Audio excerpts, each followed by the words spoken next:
Today, we're going to look at two episodes that are more character pieces than anything else. Let's get to it, shall we? Oh, I'm feeling very depressed.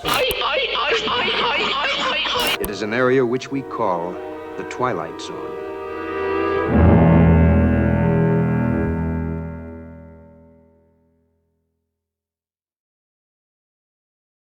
Our first episode begins by introducing us to Al Denton, a former Old West gunslinger turned pitiable alcoholic. He is being tormented by a black-hatted Martin Landau, who makes him sing for more drink, all while a street peddler named Mr. Fate watches on. After drinking from a broken bottle, not only should he be cutting the heck out of his lips, but he might also be swallowing a few shards of glass.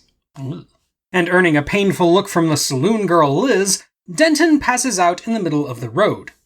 Then, at Mr. Serling's behest, a revolver materializes out of thin air. And this is the third principal character of our story. Denton later wakes up, finds the gun, and is approached by Liz, who encourages him to tell us some backstory. You were pretty good with a gun in your day, weren't you? That was a long time ago, Miss Smith.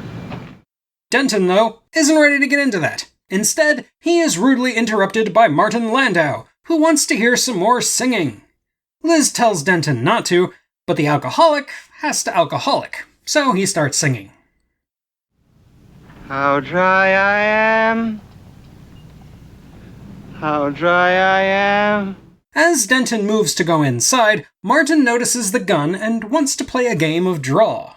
Denton doesn't want to die, so he resists, but in so doing, he accidentally shoots the gun out of Martin's hand after a coy smile from Mr. Fate. The whole town thinks this was an act and wants to congratulate him by giving him more liquor.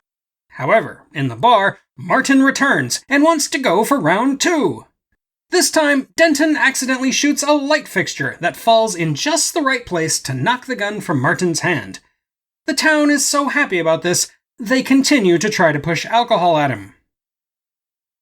I'm starting to think the Old West was full of enablers. Surprisingly, though, all this gunplay has convinced Denton to quit cold turkey. He slaps Martin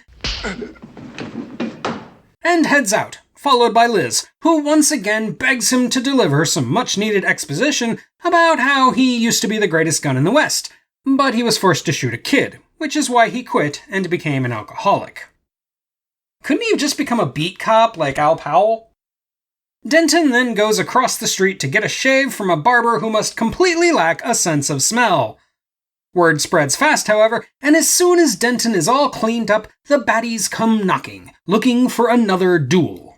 Denton reluctantly agrees, and they decide to meet the next day in the saloon. Unfortunately, there's the little matter of Denton's crippling DTs, so he goes outside and starts talking to Mr. Fate. The peddler gives him a free potion that will give him perfect aim for 10 seconds, and tells him to take it as soon as his opponent walks into the saloon the next day. He may be off alcohol, but that doesn't mean he's going to turn down free drugs. Sure enough, the next day at the saloon, a young Doug McClure comes in looking for a fight, and Denton is there waiting with his potion. As soon as he takes it, though, he notices the younger man drinking the very same tonic. They draw on each other and manage to hit each other's guns, apparently wounding both men badly enough that they'll never be able to use their guns again. Therefore, happy ending? This episode is fine, but it feels a little unfocused, probably because it went through a whole lot of rewrites. Westerns, of course, were all the rage in the late 50s, and this is hardly the only time the Twilight Zone dabbles in the genre.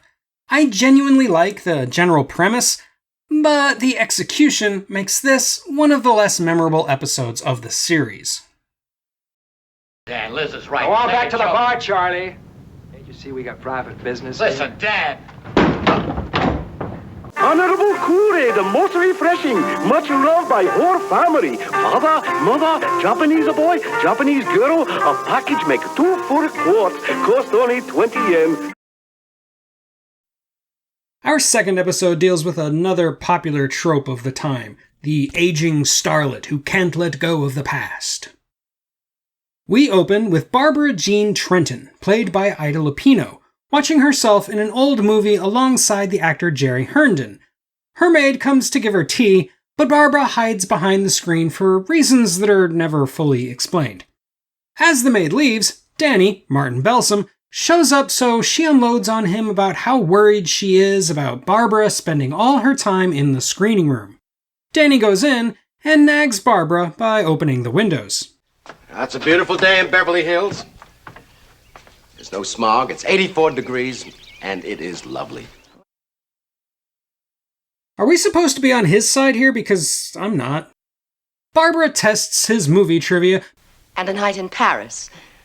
1934. Before Danny can tell her that she has an appointment with big shot producer Marty Saul, who is offering her a part in a new film. Barbara then totally friend-zones Danny. Danny, you're a nice guy and a loyal friend. And in my selfish, devious way, I'm very much in love with you. Ouch. When they get to Marty Saul's office, Barbara learns that it's a relatively small part as a 40-something-year-old mother. She is deeply offended, and Marty drops some truth bombs on her. Any part you get at this studio won't have to go through an agent. We can set it up through the community chest because it'll be charity. She storms off, and Danny, the ever-loyal Beta, defends her honor. Back at the house, however, Danny lays into her with some of those very same truths, telling her that she can't keep living in the past. Barbara, annoyed, locks him out and vows to keep the outside world away from her. I mean, if I had my own private screening room. Later, Danny returns with her old co-star, Jerry Herndon, emphasis on the word old, played by that guy who hates Santa Claus. I've got to get that football helmet. Unsure how to cope with this reality, she pushes him away along with Danny, retreating back into her screening room. There, she wishes she could be up on the screen forever. Sometime later, the maid once again comes in with tea, only to deliver her best Scream Queen audition before running to get Danny.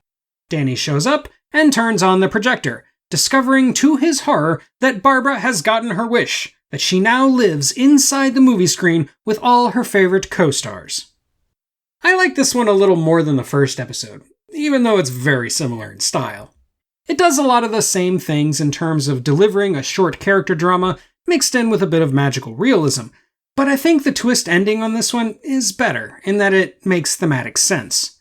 The horror here lies in the fact that the crazy lady actually wins in the end, embraces her past, and is never seen again. I suppose if you wanted to get academic about it, you could say this episode is about self-elimination. Sorry, I can't say the real S-word because YouTube is run by a bunch of nannies. Even without that disturbing subtext, though, the episode is a sad and poignant piece that has sufficient punch to be memorable. Oh, and here's a timely topical reference. Bobby! Come back, Bobby! Anyway, that's all I have on Mr. Denton on Doomsday and the 16mm Shrine. Now, as always, do all those YouTubey things. Check out my Patreon. Huh? And all that other good YouTubey stuff. But until next time, this is the Unapologetic Geek, telling you to never be ashamed of what you love. As long as you're not hurting anybody. I mean it. Okay. Bobby, it's no good, honey. None of this is any good. Look, if you won't fix yourself a drink, sit down and be quiet, will you?